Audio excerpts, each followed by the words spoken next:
What up, dogs? Long time no see. Maybe about like 30 seconds for me. A whole day for you. But I'm gonna start the episode by just clicking this B right here. Maybe you'll help me. Maybe you won't. I'll find out right now. Come on. There it is. Okay. He did click storm again. Why is it that B's always do click storm all the time and get me out of my effing idle mode? That sucks. Well, as you can see, we are doing like the occasional like crit now, as opposed to before where we were doing this, which is nice. Yeah, that's nice. Otherwise, yeah, last episode we talked about Bobby Downwinter, his mysterious and tragic past. So this episode we're going to talk about Broil Lindy Oven, the Fire Mage. Did you get it? Did you get Broil in the Oven? It's a pun on broil in the oven, a typical thing you do to certain food products when you cook them, you broil them in the oven. Is that the proper thing? Are you able to broil stuff in an oven? I thought you broil stuff on like a stove, but maybe I'm thinking of boil. Anywho's, let's get right back up into this lore discussion. Broil in the Oven, the Fire Mage. This is our next mage. The Ice Apprentice, she's technically a mage. We'll consider her a mage, because she's relevant. We bought a ton of books for her that will most likely help her out.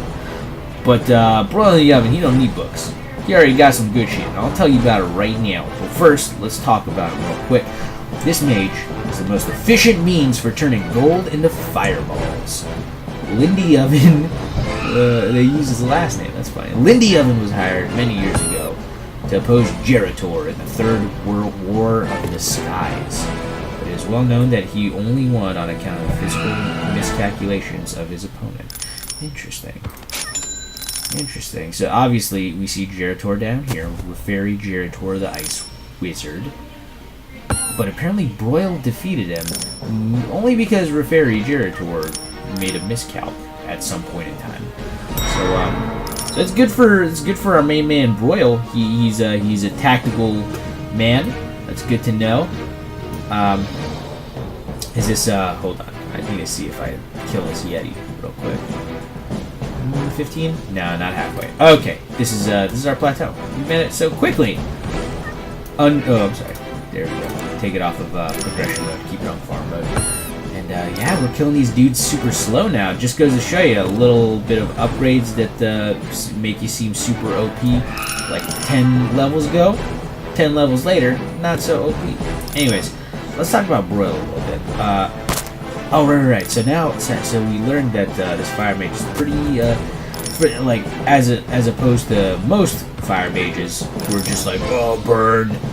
He's actually pretty tactical for a Fire Mage, which is very, very dangerous. I don't know if you've ever watched Avatar the Airbender, but the most powerful airbenders or firebenders are not the ones who are like, oh, I'll burn everything, but it's the ones who can control. Sorry, that was my phone. The ones who can control the burning. They at one point, Aang was given like a leaf, and they burned the center of it, and they handed it to him, and he was like, stop the burning. You know, don't let the entire leaf burn. And that was his like fire training. Yeah, of course he he botched it pretty bad and burned Kara super bad, and also like learned a valuable lesson because of it. But of course, that's how you know you're a good firebender, and that's how you know you're a good fire mage, is when you have self-control like that and tactical know-how. So this guy's already, you can tell, he's like probably gonna be the most powerful out of the dudes that we've hired so far. Yeah, Talia Ice Apprentice is probably like one of the more powerful ones in our group here. Mercedes might have taken the cake a little bit. Bobby, I just love his heart and soul, but honestly, Broil probably, doing the best thus far that we've read about. Anyways, let's read about his first upgrade. Roast monsters. Oh, this one I love. Increase DPS of all heroes by 25%. Betty Clicker and Lindy Oven pair up to produce delicious food for the team. Yeah, that's right. Fucking Betty Clicker doesn't have to make risotto or truffle with reduction or a casserole or dumplings Garo. anymore because he has an Garo. actual basically Asshole. oven over here to help him out. What happened? Did you give him tip? Oh, did they not? Is there no way to?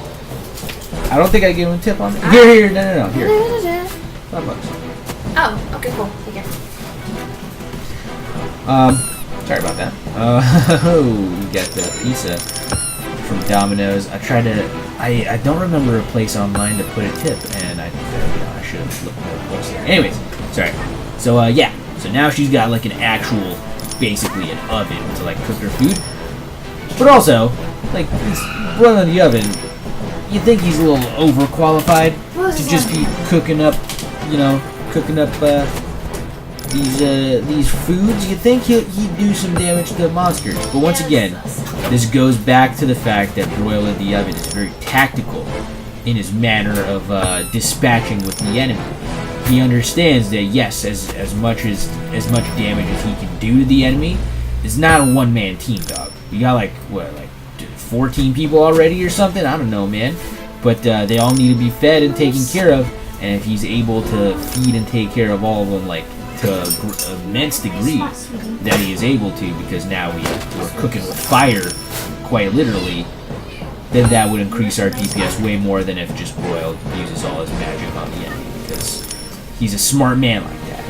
Okay, next up we got Combustible Air. Increases DPS by 100%. This magic seems extremely dangerous. Once this spell is cast, the air can burst into flames with a single spark. Yeah, you guys. So, Broil, once again, showing his tactical prowess. He doesn't just shoot fireballs at the enemy. No. He makes the air itself able to combust using a single spark. Obviously, Bobby Bounty Hunter, Mercedes, Alexa Assassin, anyone who's using swords, Betty Clicker who's cooking food, and we're all like in danger because of this. But also, I like to think he created this combustible air. Like it's sort of like a what's the word for it? When you're talking about a rain cloud, it's local. It's like a local combustible air cloud that's only around the enemy, which is fucking terrifying. That this man can do something like this. I'm glad he's on my team. That's all I'm gonna say. Next up, we got Inner Fire. Inner Fire. Increased DPS by 100%, and he says with this magic, I can concentrate large amounts of heat on very specific, small locations in space. I will effectively set fire to the insides of our enemies. Holy shit, dog. Okay, so bear with me for a second. Yeah, while he's cooking, like, I imagine, yeah, he's got a staff. But I imagine, like, with his, like, left hand, the one that's not holding the staff, he's just using that hand to, like, cook food with Betty Clicker up here.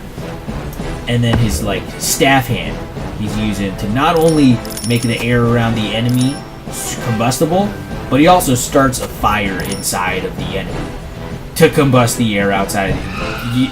You're boiling, you're burning from the inside out while burning from the outside in. I don't know what's gonna burn first, like your bones or your skin or your tissue. I don't know, man, but it's all gonna go up in flames. Apparently, Broil in the Oven is a master of his craft. Next up, we got the floor is lava. Hilarious upgrade. But apparently, if we're taking it literally, which we probably should, this is ridiculous.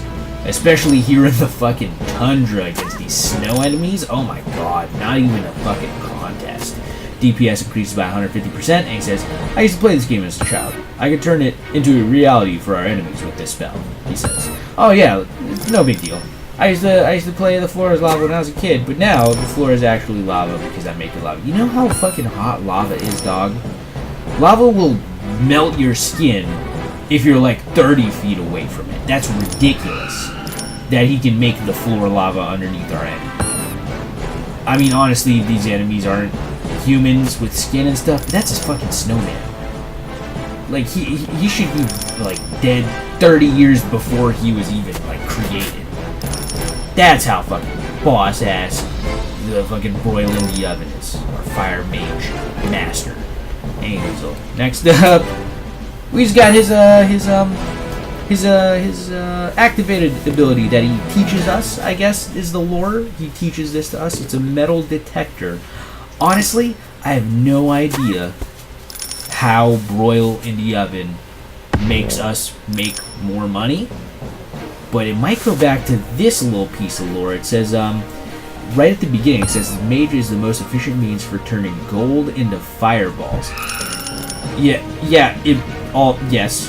It means that if we buy him, it's effectively like turning our gold into his fireballs. But I think it might work the opposite way too. In this lore that's happening, this canon that's happening inside of my head canon, I think they call it, where not only are we just like paying to have him with us, obviously, but also somehow his fucking magic has alchemical abilities that change the fucking molecular structure of the enemies to, like, not only are they fucking dead, but also we can use them as currency. That is ridiculous. That is the most ridiculous thing I've ever heard in my life. Otherwise, that's about it for broiling the oven. Once again, do I need to fucking go over it? He cooks food with his left hand, with his right hand, staff hand, you might want to call it. He combusts the air around the enemy, then starts a fire inside him to blow him up from the inside out and the outside in. And then also from below, because they're on top of lava. And then because they're just so like burnt up, it's creating like nuclear fission or fusion, one or the other, I'm not exactly sure, and making us more money.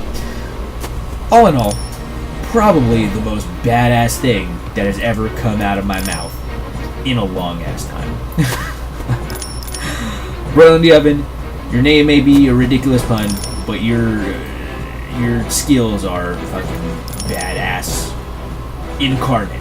I'm glad to have you on my side. Otherwise, it's 12 minutes in. I feel like, especially since we're doing so much damage, I think we'll be able to take this dude on. At 20 seconds, 15 seconds, he's like barely above half. So I'm pretty sure if we use all of our skills, he'll be dead. And then we'll start on the next batch of levels up until the boss there. So yeah, I'm just gonna wait it out real quick, Mr. Primal Yeti, till you time out, and then I'm gonna use all my skills at the same time. You know the deal. Energize the clickers, and then reload them, and then just okay. All right. Okay. Oh, get the astral whip taken care of. Did I get even any? What's it called? Relic oozes at all? I'm not sure. I can't even see what's going on the screen at the moment. I'm just clicking like a madman because of course. Alright, now I take all this money before all this stuff. Yeah, okay. Before it goes, and now all the money is not worth anything because metal detector has timed out. I just double check. Yeah, no, we didn't get anything. Okay. I guess we'll see you guys in the next episode, maybe? Well, it's 13 minutes in, but I guess I'll end it early because I got nothing else to talk about. But, next episode we're talking about Sir George the Second, the King's Guard. This guy I've double guilded. I'm pretty sure this is another guy that you want to guild like a couple times, like a few times. Good guy. But we're going to talk about him and his lore, which interestingly enough ties to this guy, King Midas over here. You might not have known unless I just told you that right then and there. So I'll just tell you again next time. But we'll go into more detail about it in the next episode of Garo Attacks. Clear your heroes. Like, subscribe, comment if you're enjoying the series so far. I know I am. And catch you guys next time. Peace.